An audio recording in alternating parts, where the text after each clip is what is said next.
Okay, what am I going to read for Mardi Gras Readathon in 2024?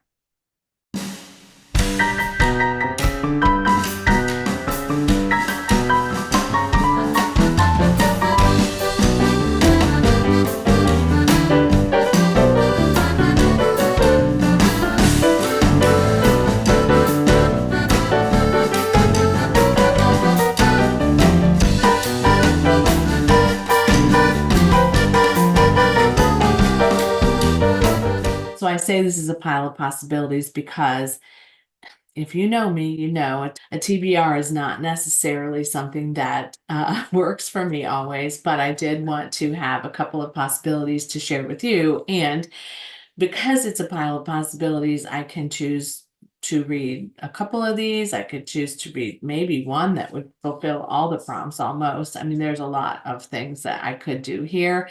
And I've already researched where I have access to them, so that also helps as well. So maybe you're doing this too, and maybe some of these will be something that you want to take a look at. So let's get started. So I did look at what my TBR was for last year's Mardi Gras Readathon, and there was one that stood out to me as a book that I did kind of want to get to and didn't last year. So I'm going to put it back on the pile of possibilities, and that's Creole Bell by James Lee Burke. This is book 19 in his Robichaux series, Detective Robichaux series. And I don't really like to start at book 19. However, this one really intrigued me because it was set in the aftermath of the Gulf Coast oil spill, which I lived through, and it was a really challenging time. So it is set in Louisiana, and Detective Robichaux is in the hospital recovering from an injury that he must have sustained in book number 18. And he's recognizing that this Gulf Coast oil spill is quite a disaster. But while he's healing, someone gives him an iPod with a song. So it would fit the Louisiana prompt, it would fit the Gulf Coast prompt, it would fit the music prompt.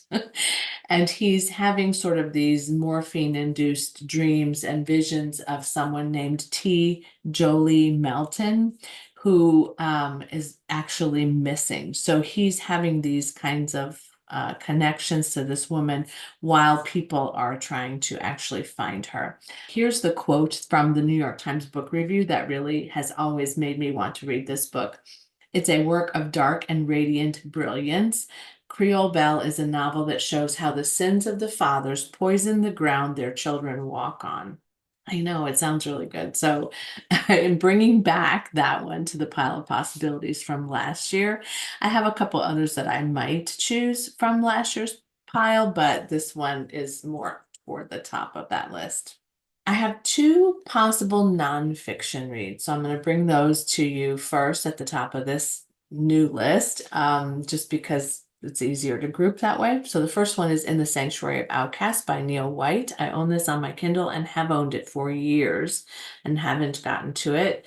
Neil White was a very successful businessman and really had a pretty cool life until he was convicted of a crime. I think it was embezzling, and he's sent to prison. And the prison actually is in a place where people who had leprosy were housed. And so it's this sort of derelict building that has this history of people who were essentially dying there. And as I remember, and I could be wrong, some of them are still somewhat connected to this place where he and these other prisoners are incarcerated. So he tells the story of this experience being there, and of course of his incarceration and of what he did, I guess. And I've always been drawn to this for some reason, and I have friends who read it and really, really liked it. I have friends who know Neil White, so there's that too. But it's on my pile of possibilities, and it's a backlist book because it's been on my pile since I think 2017. It's been on the pile for a long, long time. Another one is a new one to me. As I was sort of researching books set in France, I discovered A Waiter in Paris by Edward Chisholm. And this indeed is what it describes. A man goes to Paris and he gets a job as a waiter It's about food and France, and writes this memoir about his experience there. And it just looks like it would be a fun read. And I have access to that on ebook through Everand. So if you're a subscriber to Everand, which used to be Scribd, and you're interested in a memoir set in Paris, as I am, because I love learning about Paris and food, this one might be a good one for you to consider too. Here's one that I may have talked about last year and didn't read it, but it wasn't on my TBR. It may have been one that I recommended, but that is The Particular Sadness of Lemon Cake by Amy Bender. A magical realism about a woman, a girl, a young girl, as I remember, who discovers when she bites into a piece of the lemon cake that her mom made for her, that she can taste and sense into all of her mom's emotions. So she discovers a lot more about her mom as a result of eating this lemon cake, and the particular sadness of lemon cake would reveal to the reader from the start that this mom's life maybe isn't what the child anticipated or felt as though it was and would be.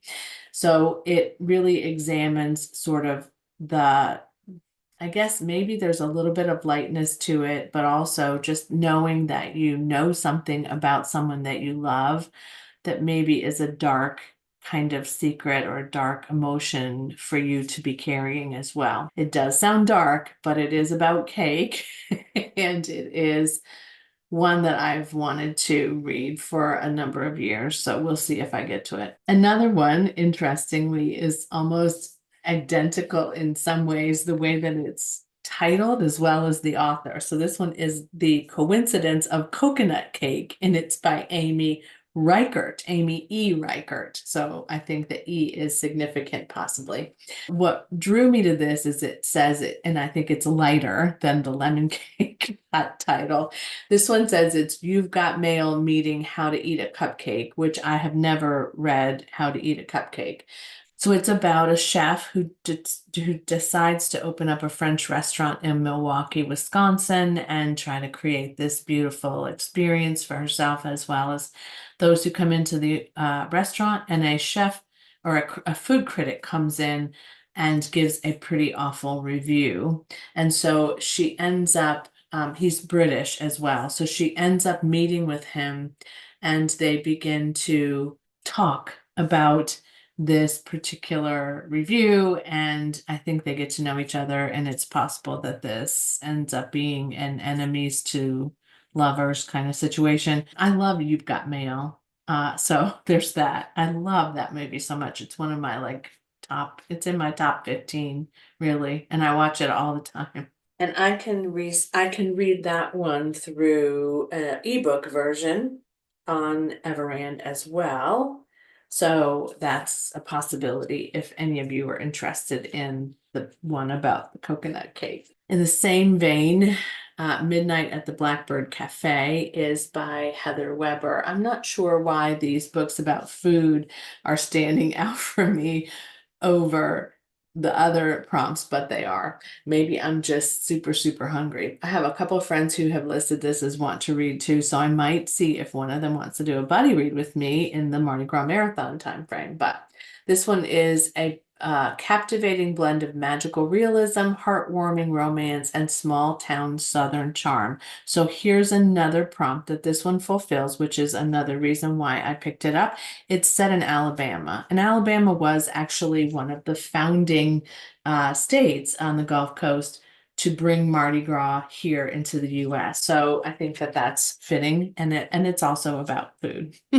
So Wicklow, Alabama, Anna Kate has come back because her granny had a cafe in Alabama, and she is trying to settle her granny's estate. So she thinks that this is going to be quick and easy, but she discovers that her father's side of the family is not what she expected. The little town that she's in is pretty quirky, and there's a blackbird pie that nobody can stop talking about. She sort of gets to know this little town. She gets to know more about what her grandmother's life was like and what her family's experiences were like. And perhaps she thinks that maybe her destiny is to stay at the Blackbird Cafe.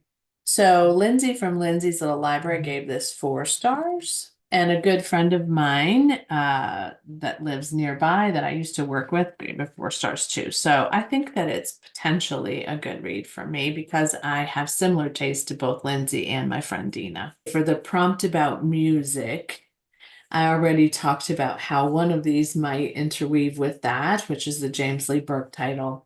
But I'm really, and I have been thinking about this since I started these prompts again and started to unveil the Mardi Gras Readathon 2024. I really want to read a book by Brendan Slocum. I think I'm going to prioritize the Violin Conspiracy over the Symphony of Secrets, but both of them sound amazing to me. So I would not be disappointed with either one of these reads ending up in my TBR or in my red pile. The Violin Conspiracy is a Black classical musician named Ray McMillan, and Ray McMillan loves to play the violin.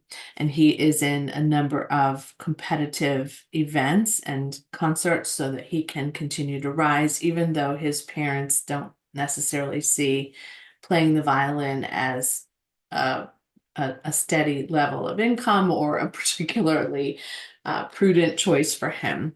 He discovers, though, that his grandfather's violin that he's been using to play all this time is actually a Stradivarius, and so it's worth a ton of money.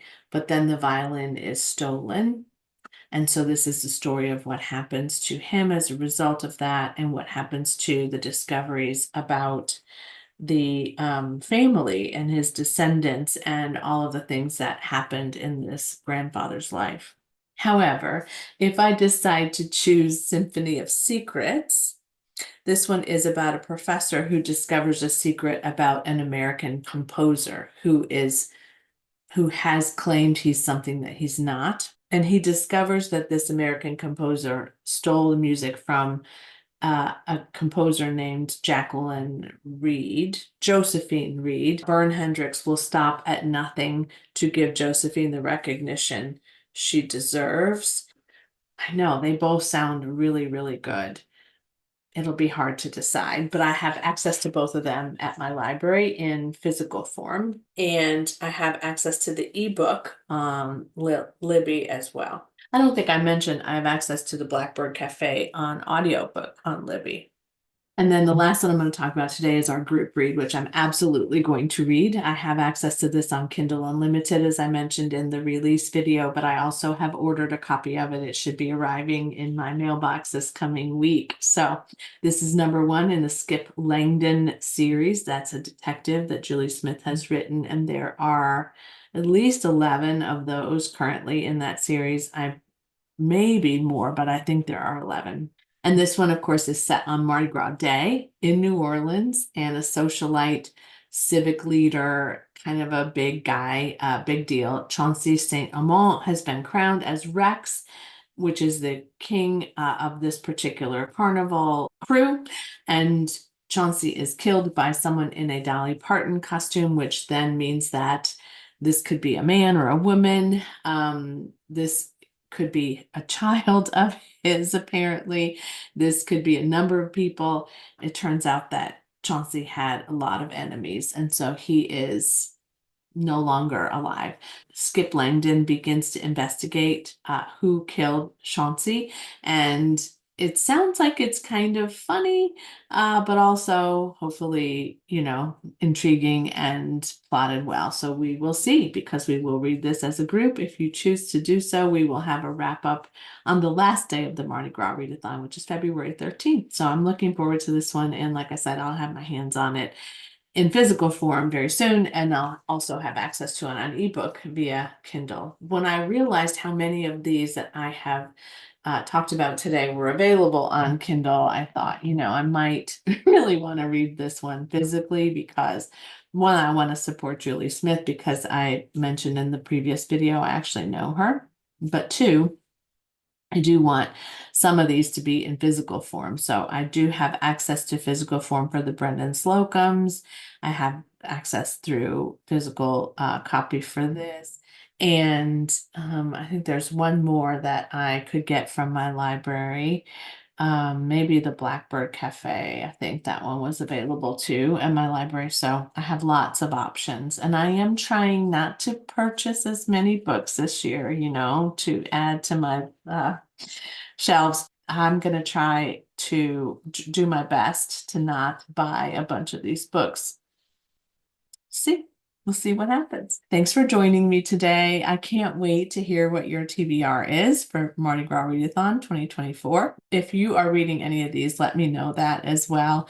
I plan to reach out to somebody very soon about maybe buddy reading one of them. And if you know who you are, you can reach out to me soon too. I'm looking forward to it. And as always, happy reading. Bye.